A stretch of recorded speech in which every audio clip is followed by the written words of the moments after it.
sleeping elfishly in the poplars, and dancing splendour of red poppies outflaming against the dark copies of young firs in a corner of the cherry orchard was fit for dreams and dead languages.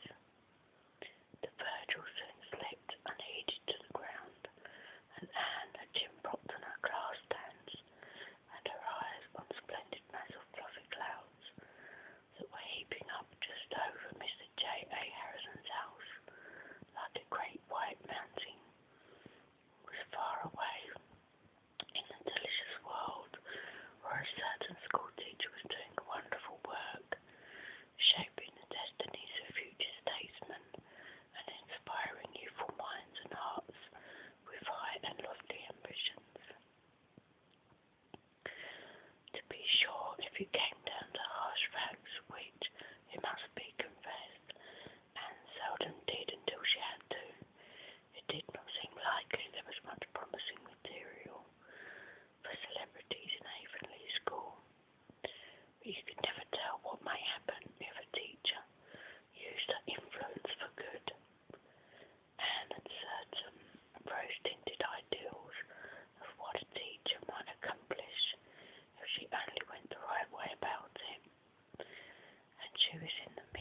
peevishly disturbed in mind, Anne marched across the yard and shut the naughty Jersey up in the milking pen.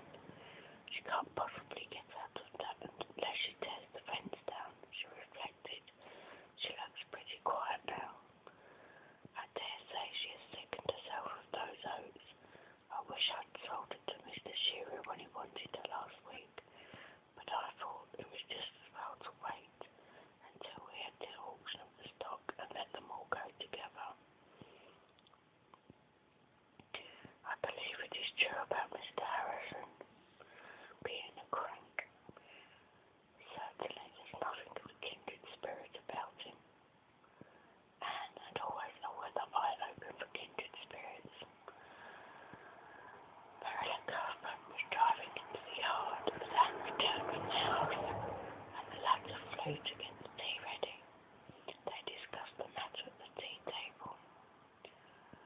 I'll be glad when the auction is over, said Marilla. It is too much responsibility having so much talk about the place, and nobody but that unreliable Martin to look after them. He has never come back yet, and he promised that he would certainly be back last night if I'd give him the day off to go to his aunt's funeral. I don't know how many aunts he has got, I am sure. That's the fourth that started since he hired here a year ago. I'll be more than thankful when the crop is in and Mr. Barry takes over the farm. We'll have to keep Dolly shut up in the pen till Martin comes, for she must be put in the back pasture, and the fences, they have to be fixed. I declare it is a world of trouble, as Rachel said. Here's poor Mary Keith dying, and what is to become of those children of hers is more than I know. She has a brother in British Columbia, and she's written to him about them, but she hasn't heard from him yet. What are the children like? How old are they? 6 past, they're twins. Oh, I've always been especially interested in twins, ever since Mrs. Hammond had so many, said Anne eagerly. Are they pretty? Goodness, you couldn't tell. They were 2 days. Davy had been out making mud pies, and Dora went out to call him in. Davy pushed her head first into the biggest pie, and then, because she cried, he got into it himself and wallowed in it to show her that it was nothing to cry about. Mary said Dora was really a very good child, but that Davy was full of mischief. He has never had any bringing up, you might say. His father died when he was a baby, and Mary has been sick almost ever since. I'm always sorry for children that have no bringing up, said Anne soberly. You know I hadn't any till you took me in hand. I hope that Uncle will look after them. Just what relation is Mrs. Keith to you? Mary, none in the world. It was her husband. He was her third cousin. There's Mrs. Lynde coming through the yard. I thought she'd be up to hear about Mary. Don't tell her about Mr. Harrison and the cow, implored Anne. Marilla promised, but the promise was quite unnecessary, for Mrs. Lynde was no sooner fairly seated than she said, I saw Mr. Harrison chasing your Jersey out of his oats today when I was coming home from Carmody. A portly, pretty man. Did he make much of a rumpus? Anne and Marilla furtively exchanged amused smiles.